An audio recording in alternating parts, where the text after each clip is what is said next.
Yes, and it's my pleasure today to definitely have another Small Biz, Big Voices. But the difference is, it's not the young lady that's hosting this time, it is me, because it's a special. And every now and again, what we do with our guests on the various shows on Tucson Business Radio Network is to point the finger back at them and have a look why and how they're successful and try and find out what makes them tick. And of course, the show, Tucson Means Business, is always on our network, and that's coming up this week. But you know and you've heard of, surely, Small Biz, Big Voices.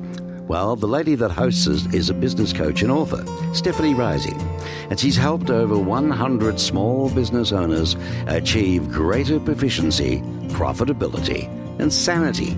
Oh, dear, oh dear. Well, her regular podcast, Small Business, Big Voices, is heard monthly right here on the Tucson Business Radio X network.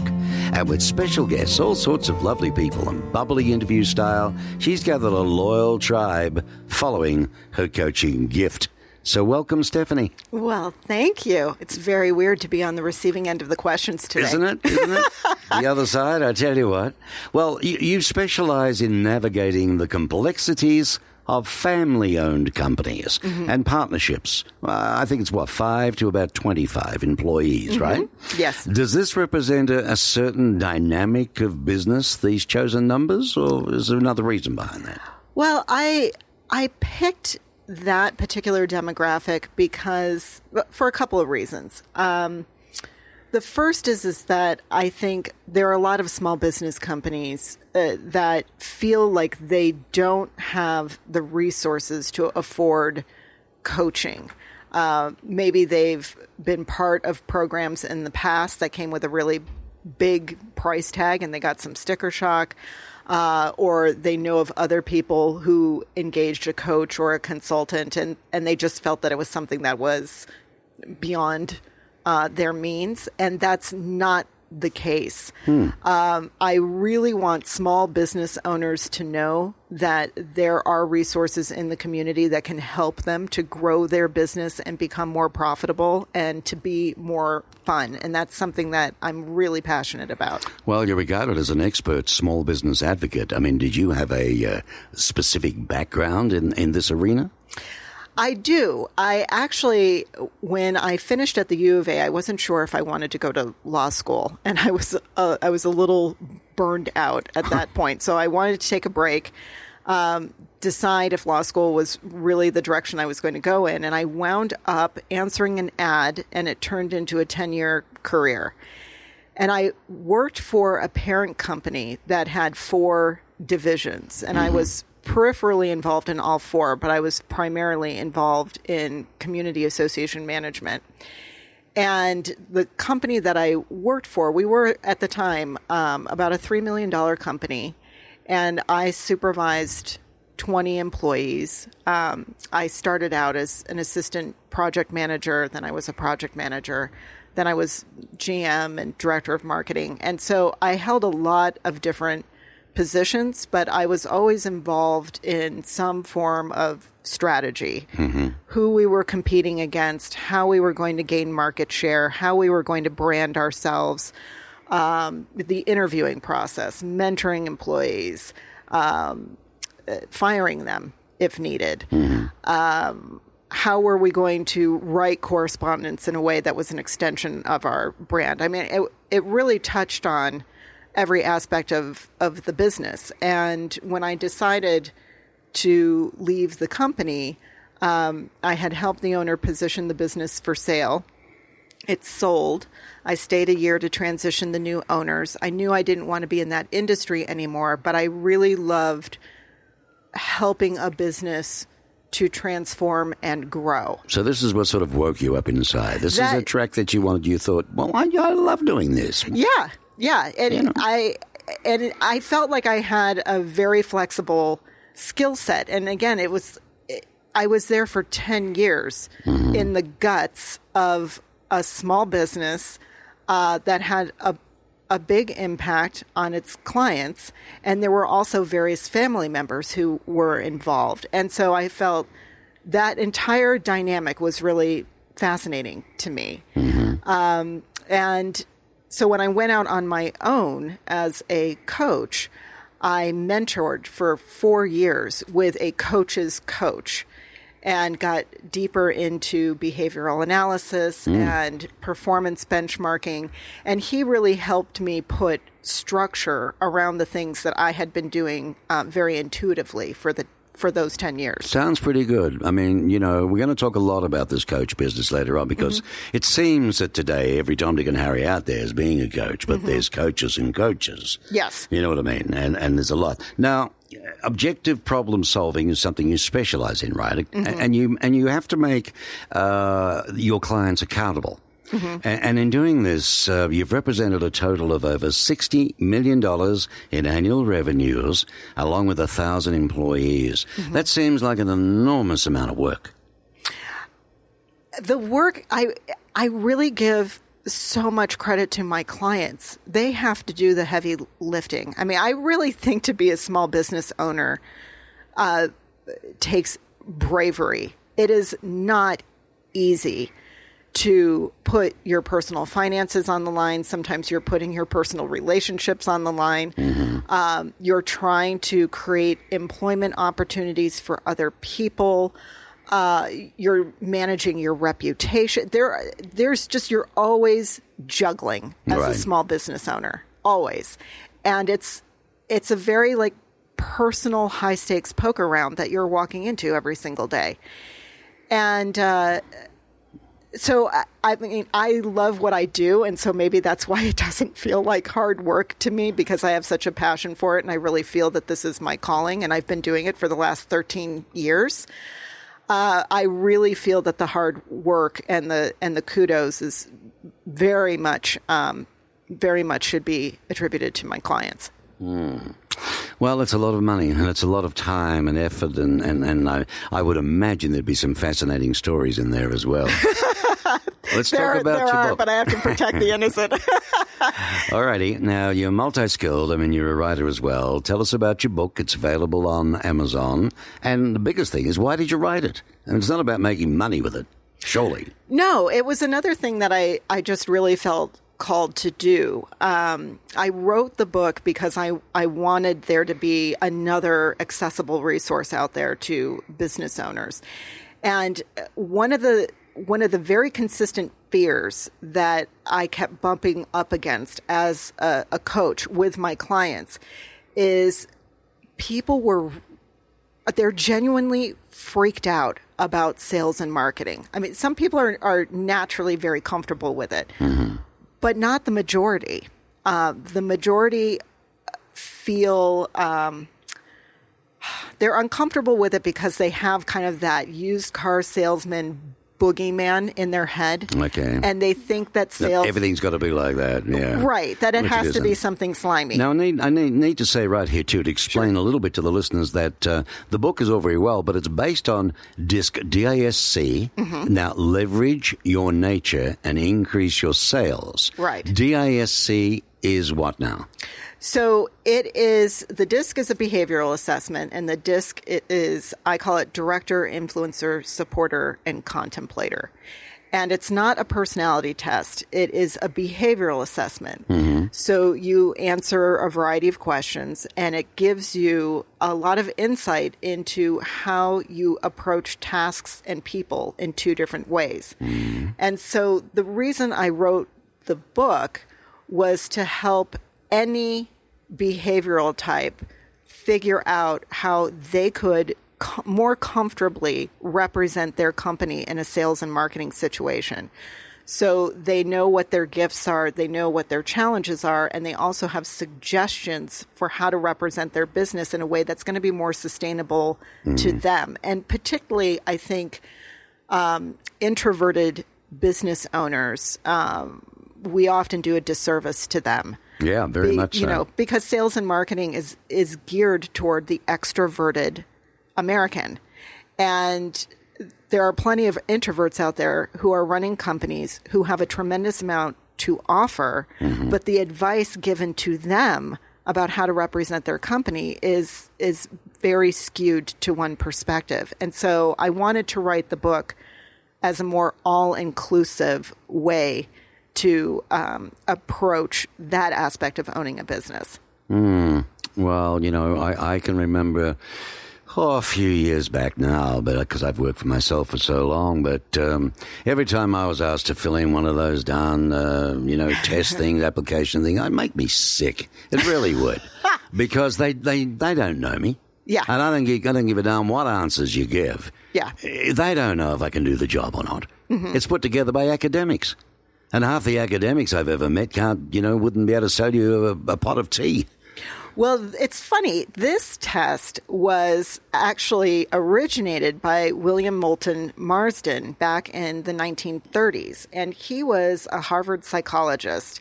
He was more interested in the behavior of, quote unquote, the normal population than he was in abnormal psychology. And this was something that I touched on in my podcast with Jamie Vink a couple of weeks ago. And so the purpose of it, and whenever I give anyone the DISC assessment, I really make sure to tell them, we're not giving this to you to pigeonhole you or because we think that we know you. It's your self-assessment of how you approach different situations. Well, that's better. And everyone possesses all of these qualities, but we all have kind of these default modes that we slip into. And I don't think that I've ever done a DISC debrief with someone a debrief where what I'm saying to them is revolutionary. I think the power of it is that we have this sense of what we like or don't like, or maybe why we like it, why we don't like it. But to consciously articulate it is very powerful, because then we can catch ourselves when we're like in these moments where maybe we're struggling with something and we're not sure why, and we're trying to force the solution. And if we're conscious of the fact that, I'm not really naturally wired to embrace that particular activity. That makes sense. Or that task, then you shouldn't be doing it. Yeah, they shouldn't be doing it. You're not going to give your heart and soul, are you? Right. And there is such a thing as getting older and growing out of it, and people change, things change. But yeah, you outline step-by-step tactics for building a marketing plan, sustainable for each reader's personality, and that speaks to their specific target market.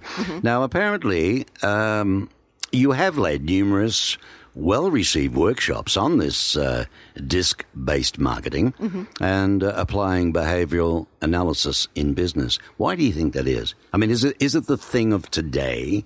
Is it the in thing? I don't know if it's the in thing so much as, this goes back to Hippocrates. I think people are inherently interested in what makes other people tick. And we are by nature social creatures, which means having a sense of connectedness to others. Well, this is really evident today to with the darn Facebook and communications. I mean, I've never seen, this is like an industrial revolution, only it's to do with high tech. And I've never seen so many human beings non-communicate. Spend all their time with their head in this little screen, walking across the road, driving, you name it, sitting in front of television. It's horrendous. And I don't know if there's a connection between you and I, between misery and all that's going on and God knows what, but I do know that it's causing divorces in some cases. Really? Oh, yes. Well, I mean, you think about it. But the women will tell you, when I do my research and the people I've interviewed, they will tell you, well, my marriage is so boring, I've got to do something. And my friends are all over the world. My friends are in different places. 2 seconds, I can speak with them, talk with them, see them. This is the beauty of what we never had before. You'd have to sit down and write a letter, for God's sake, or you'd have to pick up the phone and you'd have to call. But this is like finger movement, and you're there with them wherever they are, what they're doing. And I just think there's a hell of a lot more sharing going on than there would be normally. Yes. There are a lot of people I've reconnected with. But it's changing personalities. It's making people introverted. I don't know if it makes us more introverted. I mean, I'd be really curious to go back and look at various forms of communication over time and what the arguments were made at each step. It seems like every generation has some sort of a struggle with whatever the technology du jour is, right? There are people who are early adopters. They really embrace it. They make it part of their daily lives. And there are people who have a lot of anxiety around it. And I mean, I'll be the first to admit that I think that social media has plenty of negative, unintended consequences. But I do think that it's really fascinating how easy it is to share information, to feel more deeply connected. I could understand it for those that are people. lonely, for those living by themselves. What a wonderful outlet to be able to be involved in groups or this and that and chat. But to share every bit of your life, maybe, you know. And I realize that you can only share with those you choose to share. It's not like it's open to the world. But at the same token, everybody knows your business. Yeah. Where you're going, what you're doing, where you're going to be at when you're away. I mean, if you're a hacker, I mean, you know. And I think it's That's a dangerous generational. part. Well, there you go. Let's get on to something about travel, because you've done an enormous lot to help people. How did you get involved with promoting and educated healthy community in the Lusaka, Zambia region? What was that all about? Yes. Actually, I would love to have my friend Bevan on the show. My friend Bevan Dunn is an incredibly talented photographer. And she and a couple of girlfriends went over to Zambia. I forget how many years ago this was. And they were very affected by the poverty that they saw and the lack of educational opportunities for kids. And so they decided on that trip that they were going to form a foundation to raise money to build a school, because there were so many children who had been orphaned, particularly by the AIDS epidemic in that country. It was pretty bad then. Yes, very. A poor lot of little children are left by themselves. It's, very hard. And she has some of the most beautiful photographs of the children over there, and she tells the story much better than I do, and it's very affecting. Now, we're talking about the Tamwani Children's Children's Foundation, so right? I learned because you're a about monthly this through sponsor, her. right, of Youth on Their Own, right, which provides stipends, supplies, and mentorship to Tucson teens who are homeless through no fault of their own. Right. So, here's this one millions of miles away, and you support the Tamwani children. A little bit different there for these poor devils than what it is even in Tucson. Yes. Right. It's amazing how a small donation for an African child can transform if it gets to them, their day. It gets to them. That's the biggest thing, isn't it? So that's wonderful. And that's food, education, hope for orphan children impoverished by the effects of HIV/AIDS in Lusaka, Zambia, in Africa. So you got into this. I got into it because I think that everyone wants to feel like they're in a position where they can affect some sort of change. And I don't discount small cumulative effects. And so I can't single-handedly eradicate poverty, but I can donate to organizations that are focused on education. And I think education is the root in terms of trying to disrupt the cycle of poverty. The broadening of the mind. Yes. Learning. I mean, it's wonderful to see doctors, scientists, academics come out of worlds like that, who have studied hard, been somehow given a scholarship, or given a chance to just better themselves, and get to the States or get to Britain. Yes. And later on they've become the leaders and gone back to these countries. And doing so much that they can too. I mean, look at the recent outbreak of Ebola again. Yeah. I mean, these countries, it's so heartbreaking. You see the famines, the food that we send, which upsets me, which doesn't even get there sometimes through the baddies, the groups who hold that for ransom. That's where sometimes I feel like, sending the Marines, the good old Marines, well, sending everybody we got, because it's not fair. You're sharing with Stephanie Rising, who hosts her regular monthly podcast, Small Biz, Big Voices. It's right here on Tucson Business Radio Network. But for today, though, it's an inside Temple special look at the host, Stephanie Rising. And please remember that show notes, interview questions, and additional coaching tips can be found on her wonderful Small Biz, Big Voices Facebook page. All right? Facebook, correct, Steph? Yes. All righty. The dastardly good. Facebook. Yeah, the dastardly Facebook, right. When we say, look, there's social media and social media, I'm glad this business has stopped, after this another shocking shooting deal. And those poor parents and relatives, I mean, the shock is amazing. Until it is, close to home, sometimes you just don't feel it. Mm-hmm. But the reality is changes have to be made once and for all, instead of talk and just prayers. Yes. Changes have to be made. Very much agree. And, so you do executive team coaching. Give me an idea of what Stephanie Rising does. If you were going to coach me and I wanted to hire you, I'm a small business guy. Mm-hmm. I'm a small business operator, 5 or less staff. That's just me. But I need help, trust me.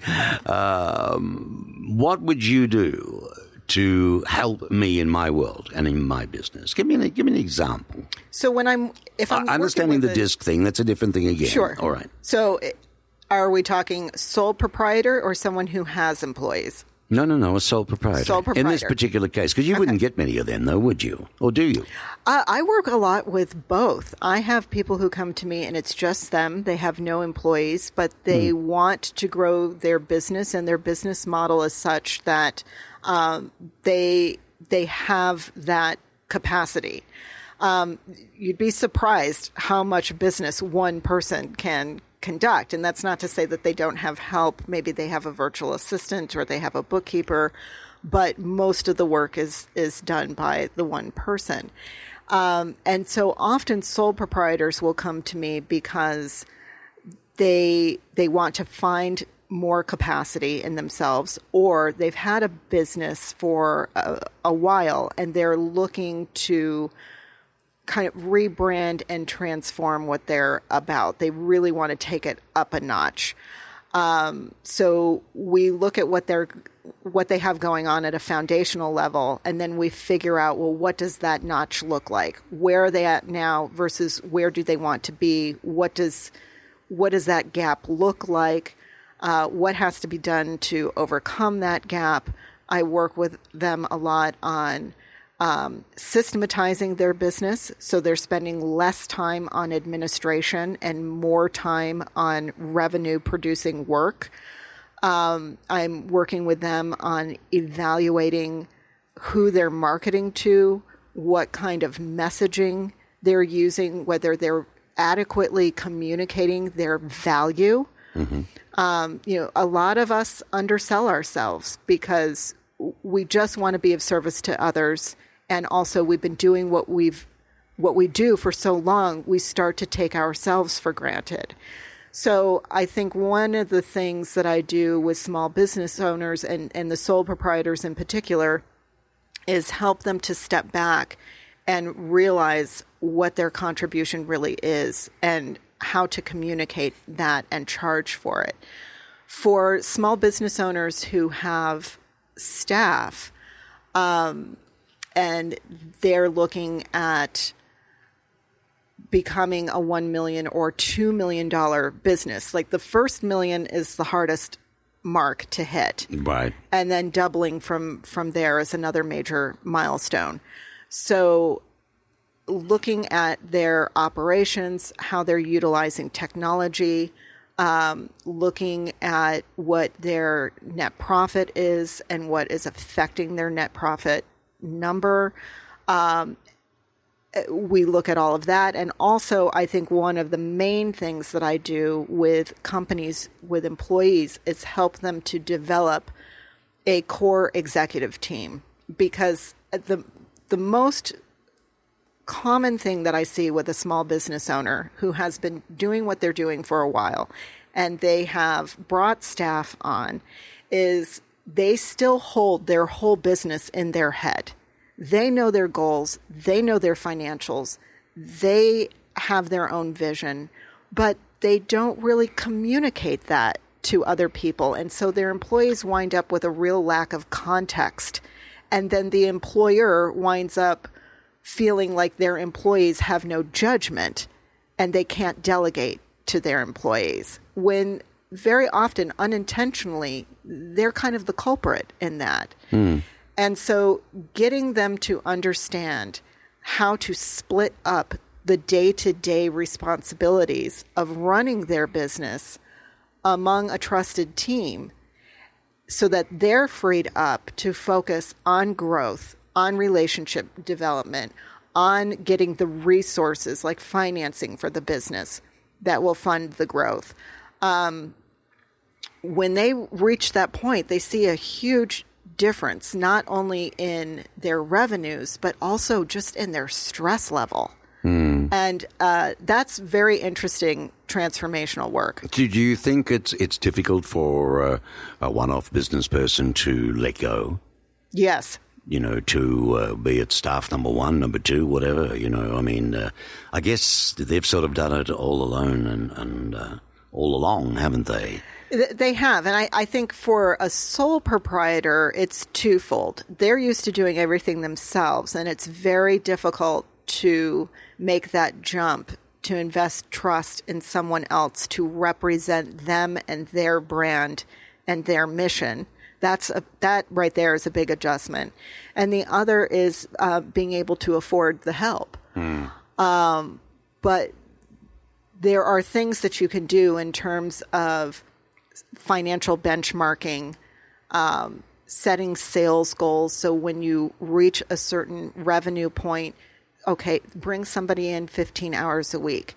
Then when you reach the next revenue point, bring them on for 30 hours a week. When you reach the next one, you could bring them in full time. And, steps. So do it in steps. And there are other options, again, like virtual assistants or just outsourcing your bookkeeping, or there are ways of getting things off your plate. I'm a sole proprietor, and I have people available who help me on a project basis so that I'm doing the least amount of administration as possible and the most client care as possible. It's 2006. What is it now? 2019, right? That's 13 odd years. How did you, well, we've talked about really how you got into it, but after 13 years, what do you think has kept you going? I mean, you seem to be still, full of zest. I mean, it's like you're on a mission.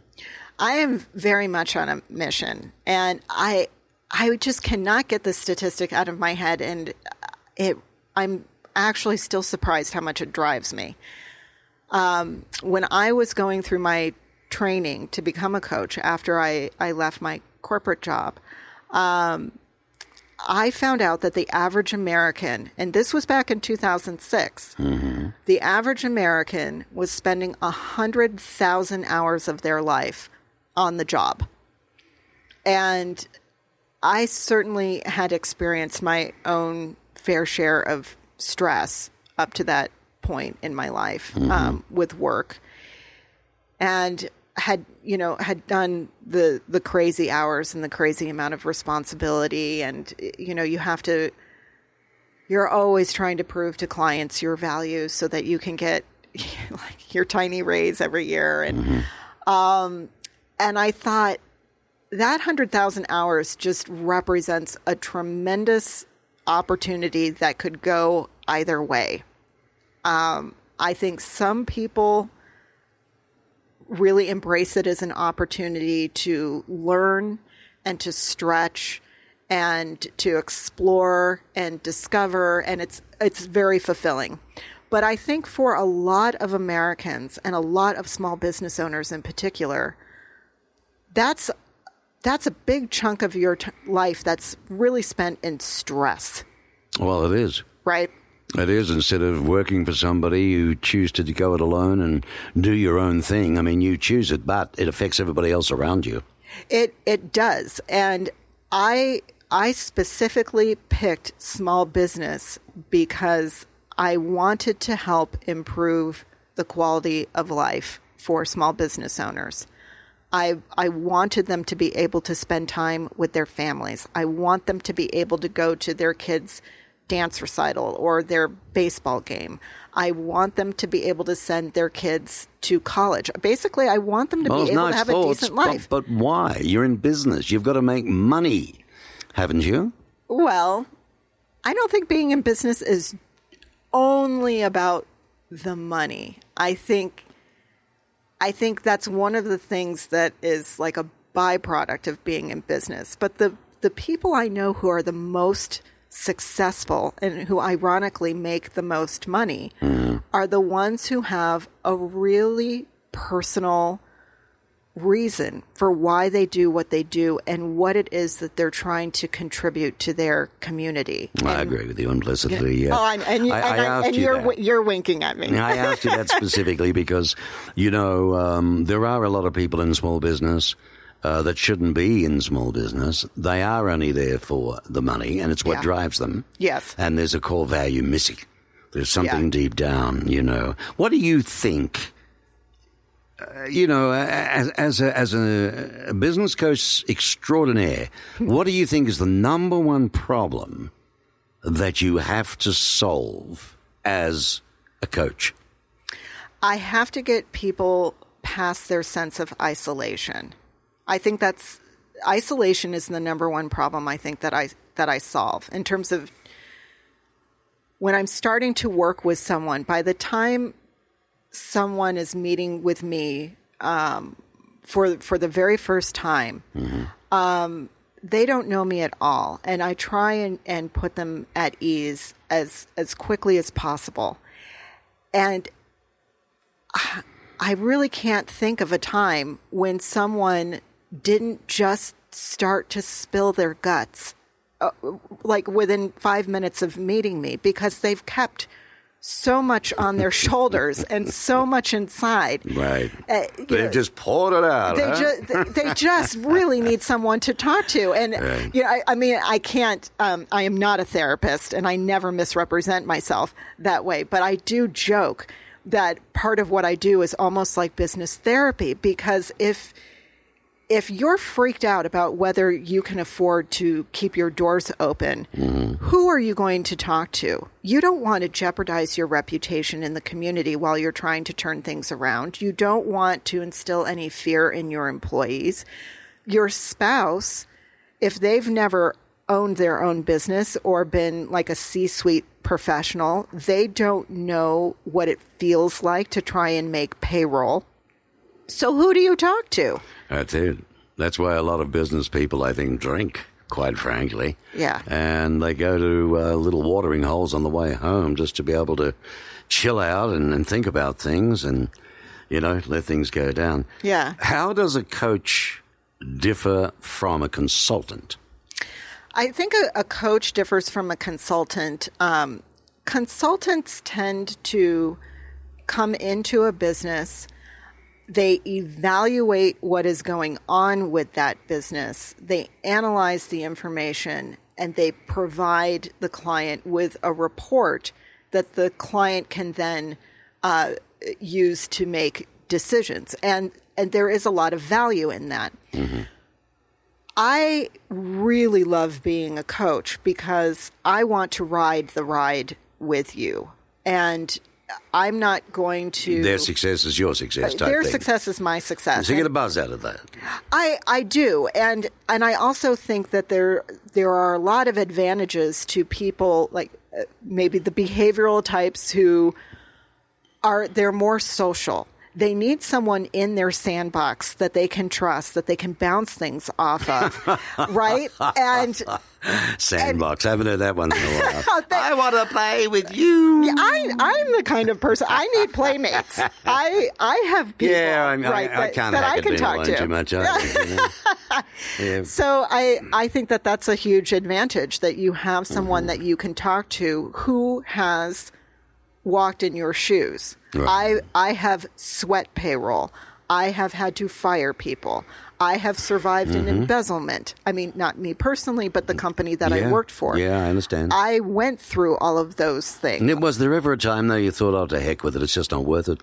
I can't take this anymore. I don't need it anymore. As a coach? As a business person. You're wearing different hats here. I mean, you have to be strong, Superman, Iron Man, all in one for your clients. But who have you got? Oh, I have lots of people. Other than your darling hubby. Well, my husband, who I love very much. Yeah, but he must get sick of it sometimes. Oh, he never gets sick of it. Every once in a while, maybe. So he's a keeper then, okay. He's a keeper. But But does the coach have a coach? I have had a coach the entire time I've been in practice. And that, may I ask, is female, male? I've had a lot of different coaches, actually. And the reason I ask that is not to be sexist, it's to try and get a perspective on, does a female coach necessarily go to a female coach? Or does a male only go to a male? You know what I mean? I don't have a coach. Oh, no, I've worked with men, women. I personally, half my clientele are women and half my clientele are men. Interesting. For me personally. Okay. I've worked with men and women coaches, and I've kind of gravitated toward people who have their own little niche, and I stay with their program for 2 or 3 years.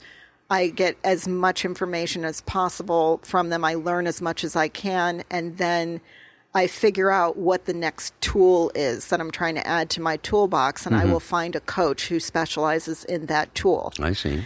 And so right now I have 2 coaches, actually, and one is a marketing coach and one is an executive coach who I get to go to and spill my guts out to. Very nice. Very good. Yeah, it helps a lot. If nothing else, I wouldn't mind one then, because I can go spill my guts out to somebody. That'd be great. Gee, Mark, I think I know someone you could talk to.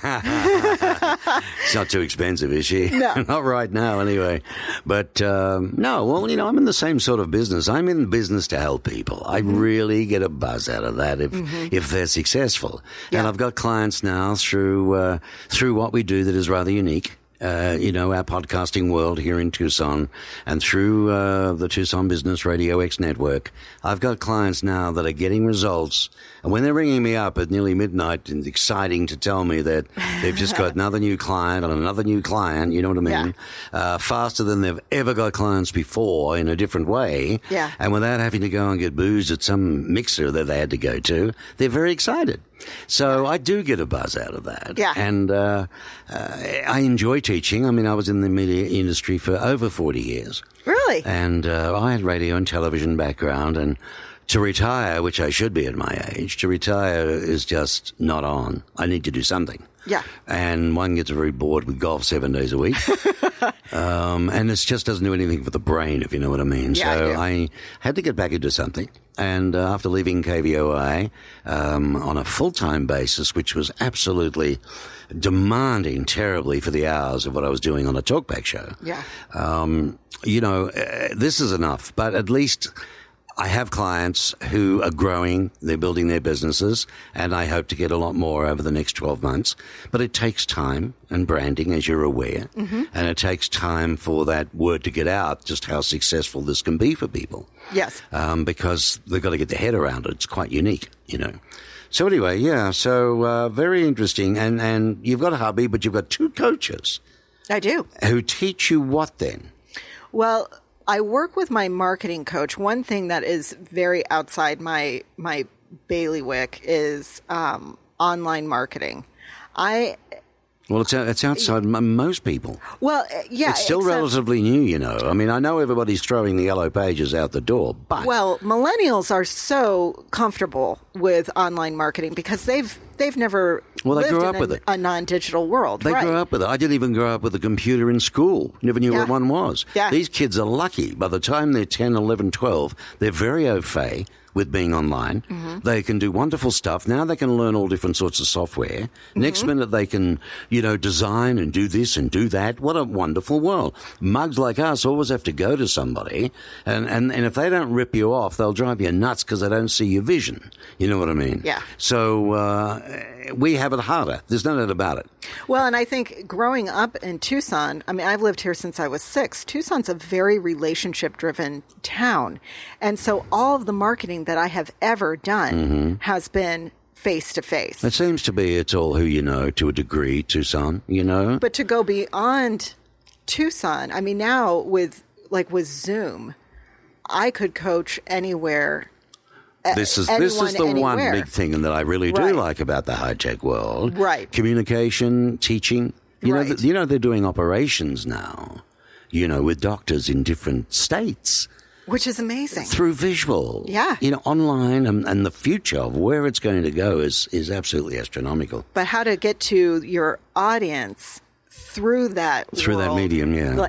That's what I don't know how to do. So getting help with that there's a lot of humpy-dumpy on, social media this, social media that. The truth of it, I'll tell you now, and I've been around marketing and sales, for many years now, and the one thing I have learned about this online jazz is that nothing is unique in its own perspective. It all needs to be together. So social marketing is no good. Unless it's integrated. Yeah. And there's a beginning to it and an end to it. Mm-hmm. You know what I mean? It's not the end all and be all on its own. It has to be integrated with everything else. But the problem with this world today and doing all of this jazz, it makes us, the single entrepreneur, having to work longer and harder because we've got, if you can't afford to pay anybody or not be as big as you'd like to be just yet, who does it all? You do. And you've got to do more with online than what we ever used to do before. And it gets added to it on top of everything else that we have to do. And that's, when I feel like all I'm doing is adding to my plate instead of getting things off of my plate, that's when I turn back to trying to walk my talk and what I preach to my clients, which is what needs to be temporary because it's really not your wheelhouse and it's not how you should be spending your time. And once you identify that, what would it take to get it off of your plate? And I'm always surprised at how very focused I get once I have a game plan for how to get something delegated. Once you can get it done right. Right. That new client that you've been putting off picking up, all of a sudden you pick them up. Right. Right. What often comes up the most, do you think, for people who are thinking about working with a coach, but they're still not quite sure if they need one? There's a few things. I think one thing that comes up is there are a few things that I hear. One is, I know what I need to do. I just need to do it. Well, if it was that simple, you would have done it already, right? The other thing, I think people are very reluctant to air their dirty laundry. Because if you're in a leadership position, you feel like you're in a position where you need to have all of the answers. And so if you're floundering, to confess that, you have to be comfortable being a little bit vulnerable. And not everyone is prepared to do that. But it's very liberating when you are. Something else that I hear a lot is that I should just be able to figure this out for myself. That's a big one. I gave birth to this company. I know all of its nuts and bolts. There's this problem in front of me. I'm pretty sure I could just solve it if I sat down and gave it some thought. And the disadvantage to that is you're back in that isolationist mode where all you're hearing are your own thoughts echoing around. And maybe your solutions are a little bit stale or they're valid, but they're incomplete. And talking to someone else can broaden that perspective. And I think the biggest one that I run into is the assumption is that they can't afford a coach. if you have $1 million business and you're trying to grow, I mean, just by way of example, my annual coaching fee is going to be about 1% of your gross revenues. Mm-hmm. And my whole objective is to more than pay for myself as quickly as possible. Mm-hmm. But $1 million business turnover is a bit different to maybe $100,000 turnover, or 50,000, or even Right. 10,000 turnover when you're first starting. You know. Yes, and that's why This is why I would think most of them would be a little scary and say, "Well, I don't think I can afford you." Well, the micro businesses. I mean, I consider myself to be a micro business. I mean, there's just one of me. Mm-hmm. But like I said, the whole time I've been in business, I've had a coach. And one of the ways that I do that is I will join mastermind groups. And so one of the programs that I'm looking to launch, actually this fall, is a mastermind group for the solopreneur. Okay, that sounds like a good idea. And then it cuts my fee Do I have in the half. correct understanding, though, of what I think that is, a mastermind group? This is like where there may be 10 or 12 of you, maybe more. Actually, I like small groups. You like small? Okay. Yeah, I like small too. Yeah. I'm shy. I go into a room, I just look for a corner until I You? Yeah, believe it or not. On air is very different to being oneself. That is true. You know, that's just my business. You know, it's the way I am. Another reason I don't like mixers. Yeah. You know, where were we? Oh, master. What he said.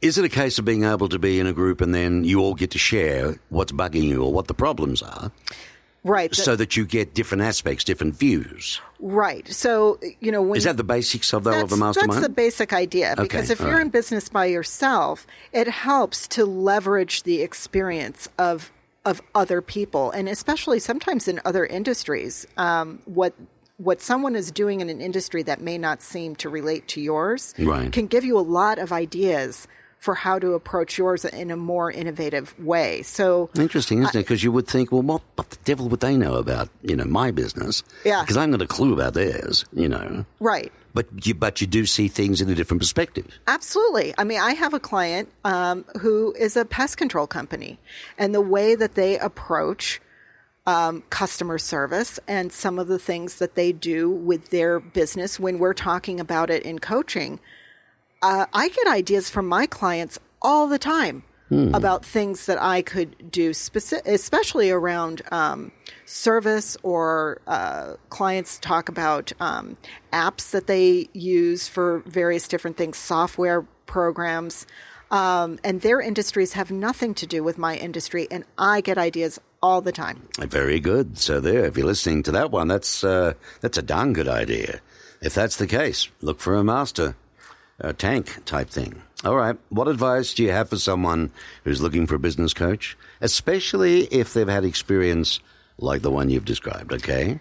Because we don't have a lot of time left, and I do want to ask you a couple of other things, but Sure. briefly on that one.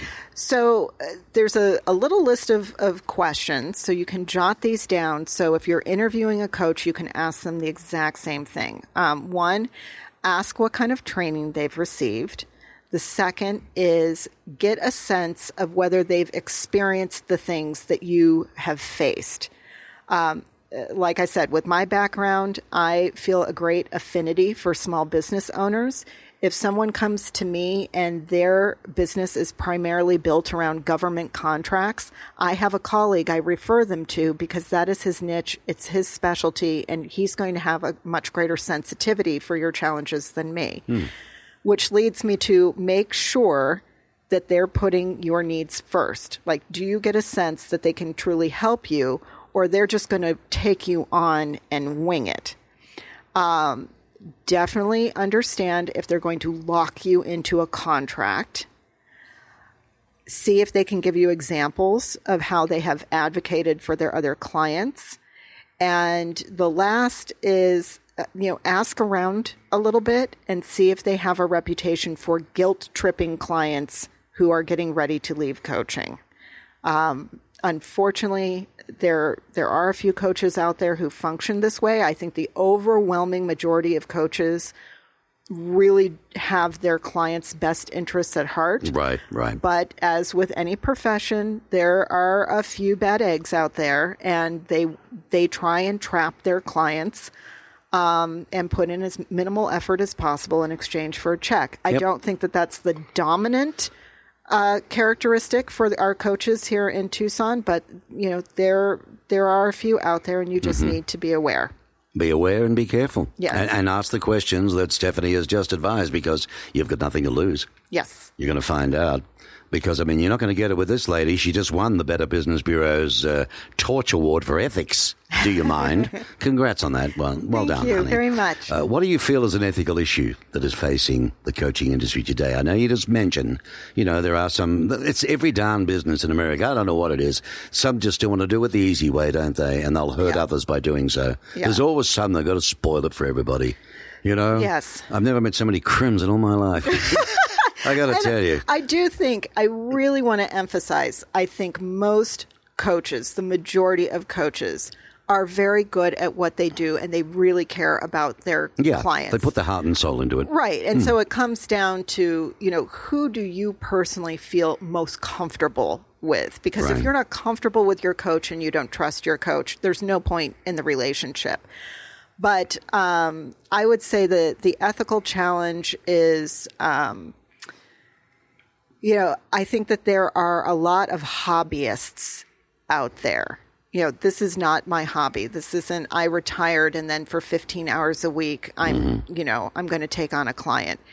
I go to conferences on coaching. I have coaching myself. I went through training. I'm 13 years into my practice. I do not have a casual attitude. No, it's a full-on business for you. This is my profession. You treat it with respect. Yes. Implicitly. Yes. And you need to do that. Now, one of the things that you do offer as a coach is behavioral analysis. That is important to your clients. Why do you think that is important? It's important. I've received so much feedback over the years of how understanding behavioral analysis has really changed their ability to communicate with their staff, to better utilize the talents of their staff, because they can tweak the roles in such a way that they're really enabling somebody to flourish instead of kind of stick them in some role that's very antithetical to their nature, right? Not them. And but that brings it back to having the right person in the darn first place, though. You got to have the right person. You know what I mean? In the right for what seat. you want and what you need versus trying to convert someone into it. Right. I mean, don't put a shy person in a marketing role, and don't put a marketing person in finance or in accounting and do collections. I mean, like you have to know who you're dealing with, and yet you have to honor it. You know what makes me laugh, though, Stephanie, honestly, in the world, it's all changed, yes. I mean, look at it now, 2019 compared to 60s or 70s. Everybody hates sales. Everybody doesn't like salespeople. They run the other way. You know what? If there wasn't a sale made, nothing would happen.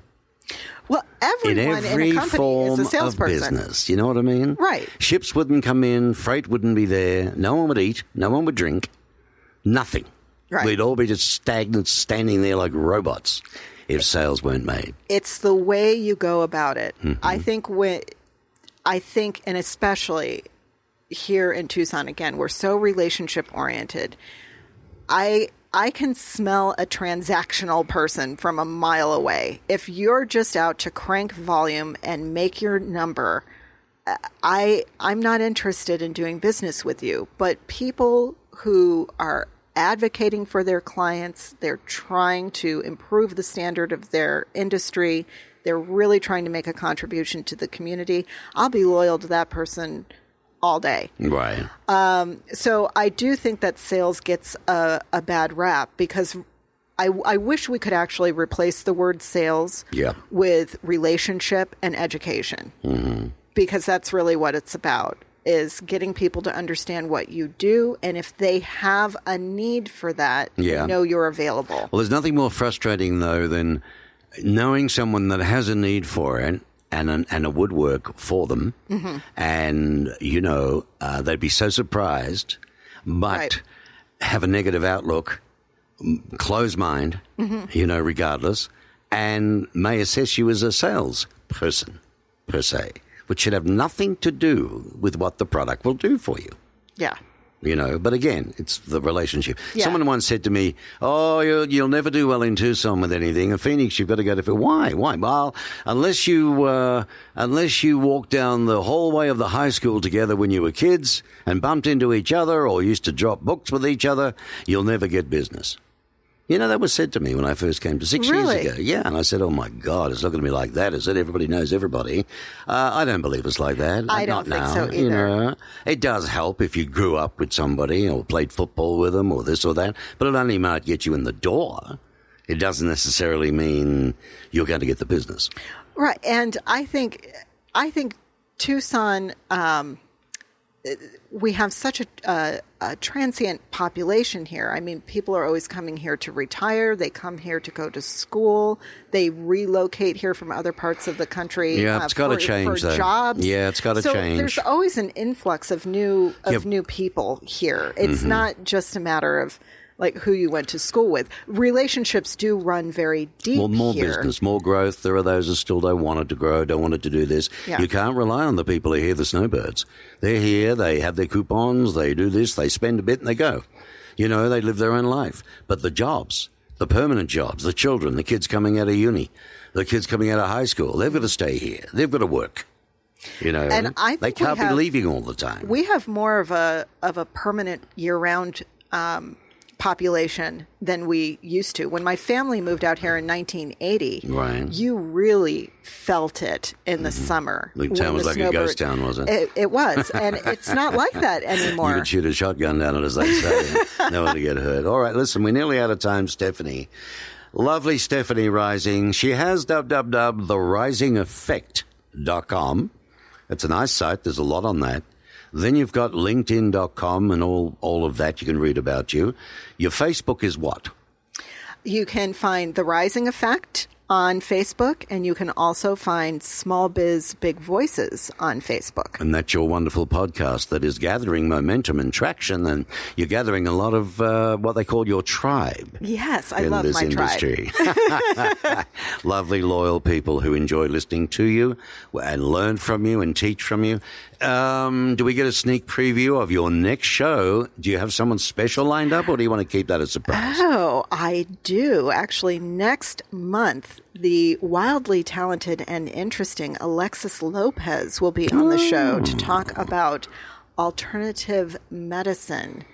Ancient medicine. Ancient medicine? It's coming into the fore again. Yes. It's funny, isn't it? After all these years with Western medicine and no one listened to anything, now it's all CBD oils and everybody's raving about that. Mm-hmm. And what about all the other good natural healing stuff that's been out there for years? Right. Well, maybe... She's going to talk to us about some very ancient plant medicine. Right. And, some of the stigmas around plant medicine, how those stigmas came to be, how they compete or they're perceived to compete with pharmacological medicines. Right. And it's a really interesting topic, and it's one that's really timely. So I'm very excited she's going to be on the show. But is it a month away? It's less than that, isn't it? Well, I don't know. Wait a month to hear you again. No, well, it's Labor Day, so we're doing it the Monday after Labor Day is when Alexis will be on. All righty. Okay, then that's great. Well, listen, get bigger, will you, so you can do 2 shows a month instead of 1. Well, I'm working on it. Some companies do 1 a week. Wouldn't that be lovely? That would be fun. I love doing these. All righty. Thank you so much. The Insides track on Stephanie Rising. She's a lovely lady, a brilliant coach, and a lovely person to boot. So Copper Show. It's on Facebook. You can look her up, okay? And go to our network, of course, www.TucsonBusinessRadioX.com, and you'll see all the various shows and the various hosts. And you're going to see Stephanie there with Small Biz, but they've got big voices, because they're the backbone of America, aren't they? Yes, they are. When you think about that. All righty. Thank you. Lovely having you. Thank you for taking the time out, Stephanie. It's been an honor. Thank you for interviewing me. I really appreciate it.